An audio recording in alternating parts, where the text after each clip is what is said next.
Bonjour à tous, je vous retrouve aujourd'hui pour un nouvel épisode de Être Soi, le podcast pour ceux qui façonnent leur vie. Je vous retrouve pour vous parler d'un sujet qui me concerne directement, qui est assez sensible chez moi. Et je sais pas trop comment je vais tourner cet épisode, mais en tout cas j'avais envie de partager un peu mon expérience et puis aussi les choses que je fais pour faire en sorte d'aller mieux. Aujourd'hui, j'avais envie de vous parler de l'échec et de comment je vis l'échec et ce que ça me fait et qu'est-ce que je voudrais en faire de cet échec ou de ces échecs. Le fait de parler d'échec aujourd'hui, c'est surtout vis-à-vis de plein de choses en fait. C'est surtout par rapport à ma vie professionnelle sur justement le fait de ne pas rester dans cette zone de confort. J'avais fait un épisode sur le fait de sortir de sa zone de confort, mais l'échec, c'est quand même quelque chose d'assez pesant dans notre société. Et je fais cet épisode parce que j'ai vu il y a pas très longtemps une petite vidéo d'un grand média qui parlait de est-ce que c'est grave si je me trompe? Si je la retrouve, je vous la mettrai en barre d'infos, enfin dans la description. Je suis pas d'accord à 100% avec tout ce qu'ils disent, mais il y a quelque chose d'assez flagrant qui est revenu et ça m'a vraiment parlé.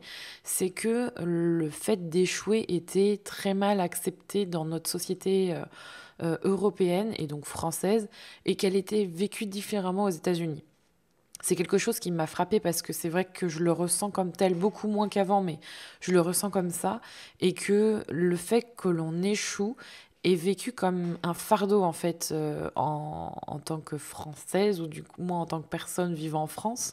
Et c'est surtout assez pesant parce que quand on échoue aujourd'hui, c'est comme si il fallait vivre avec, on pouvait rien en faire, que on était victime de nos sentiments négatifs à cause de cet échec, qu'il fallait juste le subir et apprendre à l'oublier, soit à faire en sorte qu'il n'avait jamais existé, donc l'ignorer, et essayer de vivre avec comme si c'était un fardeau. Et ça m'a assez frappée parce que j'ai remarqué que dans ma vie, l'échec, c'était quelque chose dont j'avais vraiment peur. Alors, il y a des choses sur lesquelles j'ai conscience, c'est-à-dire que je sais qu'il y a des choses où j'échoue, où j'essaye au maximum de me détacher, de ne pas me laisser peser par cet échec. Puis il y en a d'autres qui sont assez insinueux et qui vont doucement s'installer et on va être plutôt aveugle en fait par rapport à ça. Et le souci avec ça, c'est que j'ai remarqué que ça m'impactait directement parce que en ce moment, j'ai des gros projets. Enfin, pour moi, c'est des gros projets, c'est des mises en danger financières, aussi au niveau de moi-même, au niveau de plein de choses. Et du coup, le fait d'avoir peur d'échouer, ça m'empêche d'avancer. Et dans les signes de la peur de l'échec ou dans les signes de voilà, si jamais j'essaie quelque chose et que j'échoue et que ça va être horrible, voilà, qu'est-ce qu'il y a comme signe de la peur d'échouer chez moi? On va dire qu'il y a tout ce qui est procrastination. Et ça va être, voilà, je vais essayer de faire autre chose que ce que je devrais faire, même si je sais ce que je dois faire, mais je fais rien du tout. Ça, c'est un deuxième signe. Le fait de savoir ce que je dois faire, mais je ne fais rien. Et le côté aussi ultra perfectionniste, où je vais essayer de faire le truc le mieux. Et si c'est pas exactement ce que je veux, je ne le sortirai pas. Il y a aussi la baisse d'estime de soi et de confiance en soi, ou d'attendre que ça passe, ou le symptôme aussi, alors je ne lui ai pas trouvé de petit nom, mais c'est le symptôme où je vais engranger un maximum d'informations jusqu'à ce que je sois tellement bourrée d'informations que je n'en puisse plus, que je ne sache plus quoi en faire, et je n'en fais rien. Donc ça, c'est avec, je sais ce que je dois faire, mais j'en fais rien. Mais il y a aussi ce syndrome, et c'est peut-être un peu le truc qui m'énerve. Il y a aussi tous ces sentiments un peu négatifs, mais je reviendrai après par rapport à ça. Il y a aussi tout ce côté si j'ai pas le diplôme, si j'ai pas la maîtrise de ce document qui prouve que je sais que je suis capable de faire tel truc, si j'ai pas ce diplôme, je n'arriverai pas à le faire. Je vais échouer si j'ai pas ce diplôme, si j'ai pas le bac, si j'ai pas tel truc, si j'ai pas tout ce qui concerne l'éducation. Et ça, c'est très pesant et je pense que c'est vraiment lié à notre société actuelle. Alors, je parlais que de la France parce que c'est ce que je connais le plus, mais c'est vraiment lié à l'éducation parce que on va toujours dire tu peux mieux faire et on va pas forcément récompenser les gens qui font des efforts. En fait, on va récompenser la réussite et on va bâcher l'échec. Et dès que quelqu'un n'est pas premier, c'est un échec. Et ça, c'est quelque chose de très dur parce qu'il n'y a qu'une seule personne qui peut être premier. Et on ne valorise pas les efforts, on ne valorise pas le fait de justement de faire de son mieux. Et du coup, ça alimente un sentiment déjà de culpabilité, de regret, de négativité, de colère envers soi-même. Je pense que personnellement, c'est pour ça aussi d'ailleurs que je suis des fois en colère contre moi-même et contre les autres. C'est de justement, je pense pas arriver à essayer de faire la différence entre de faire la part des choses. Sauf que le truc, c'est que j'ai remarqué que l'échec est tellement pesant qu'il nous empêche d'avancer.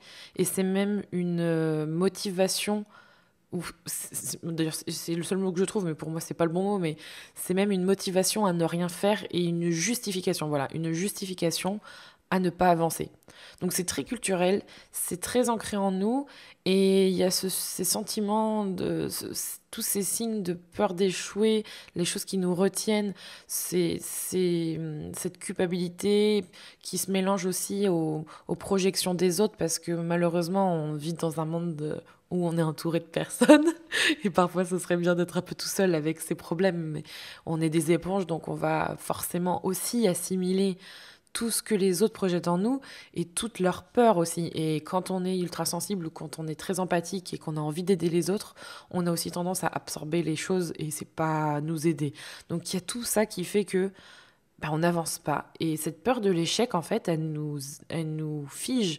Et quand on échoue, en général, enfin, de mon côté en tout cas, jusqu'à très peu de temps, si c'est aussi pour ça que j'arrive à en parler aujourd'hui, jusqu'à très peu de temps, l'échec pour moi, c'était pas quelque chose qui faisait grandir, c'était pas quelque chose qui me faisait évoluer.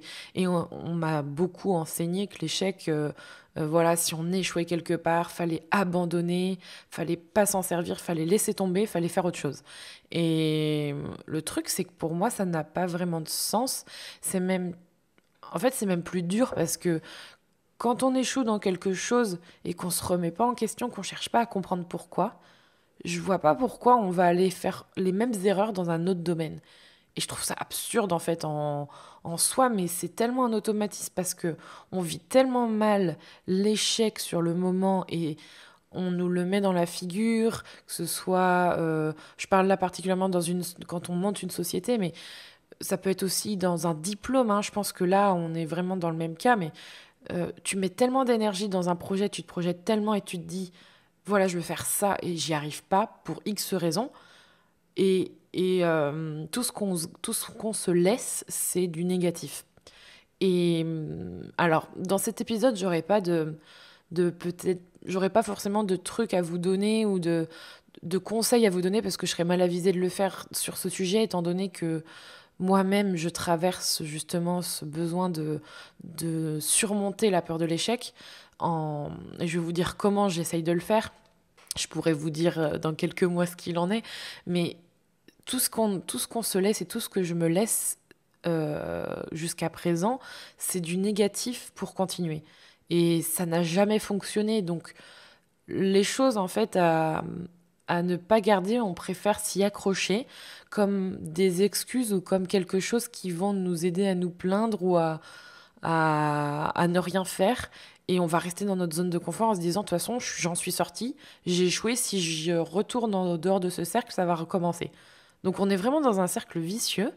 Et du coup, on fait plus rien et on se dit que ça sert à rien parce qu'on va retourner dans la même situation alors que quand on voit que l'échec n'est pas vécu de la même manière dans un autre pays, donc c'est aussi important, et c'est ça, je pense, qui peut être un déclencheur, c'est d'enlever les œillères, c'est-à-dire de voir aussi déjà comment ça se passe ailleurs et comment les gens vivent l'échec.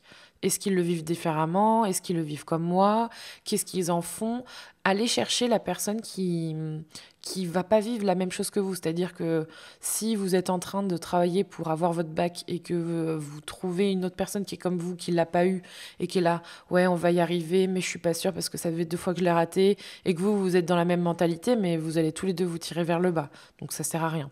Allez voir peut-être des personnes justement qui pensent différemment et qui vivent la même chose que vous, donc peut-être qui passent un diplôme ou voilà, qui font quelque chose, mais qui ne vivent pas les études ou les diplômes de la même manière, et ça vous aidera déjà à avoir une alternative.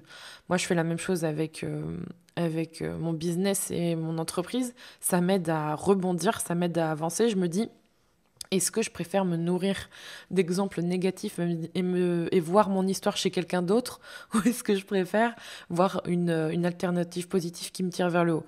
Et quand je dis ça, quand je vais voir une alternative qui me tire vers le haut, c'est déjà accepter en fait que cette personne, elle est comme moi, elle a échoué aussi et elle en a fait quelque chose. Elle a accepté son échec et elle a construit quelque chose à partir de cet échec.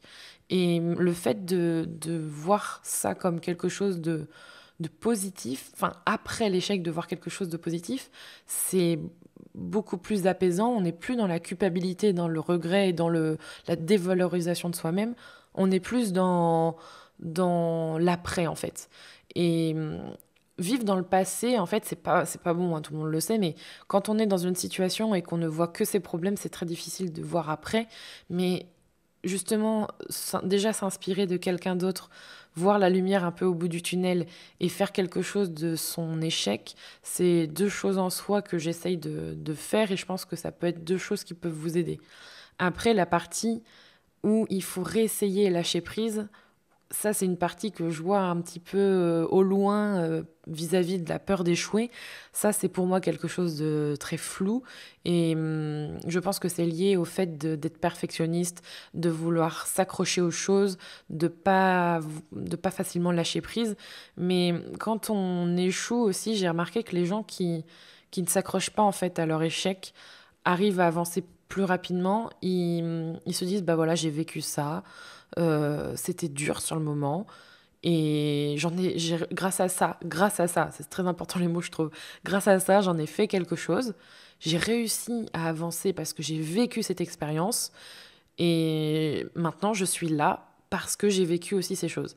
Je trouve ça beau, en fait, de se dire que on, malgré justement l'échec qu'on a vécu, on n'est pas resté dans cet échec, on s'est construit grâce à cet échec et qu'on a avancé.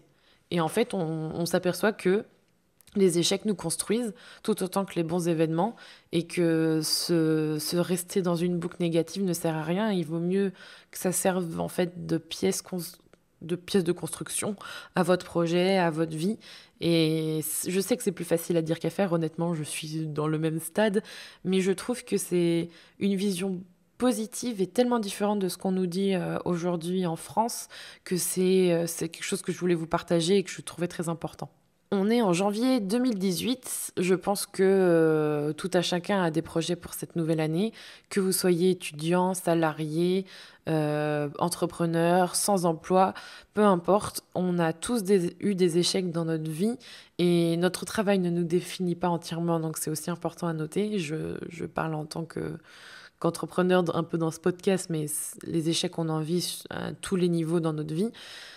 Sachez que moi aussi, j'ai échoué et je vais encore échouer et c'est quelque chose que je me dis en fait. Partir du principe que ce que je vais faire échouera à un niveau quoi qu'il arrive. Et c'est dur déjà de se le dire parce qu'on se dit waouh, super, je suis en train de travailler, mais en fait, la moitié des trucs que je vais faire, ça va pas marcher. Mais déjà d'être lucide et de se dire que c'est pas grave, ça fait son job, ça fait du bien. Donc, positivons, essayons de surpasser cette peur de l'échec et disons-nous que il vaut mieux tester quelque chose au pire. Qu'est-ce qui arrive? Et ben on apprend de ça et on avance et on se dit bah voilà, au moins je l'ai fait. Faisons les choses, passons à l'action et soyons nous-mêmes. Et du coup, je vous retrouve dans un autre épisode de ce podcast. Je ne sais pas quel sujet, comme d'habitude, c'est toujours une surprise. Et je vous invite à écouter les autres épisodes et à vous abonner, à suivre Être Soi pour suivre tous les prochains épisodes ou réécouter ceux qui vous ont plu ou les partager. Et je vous retrouve la semaine prochaine avec plaisir. En attendant, prenez soin de vous.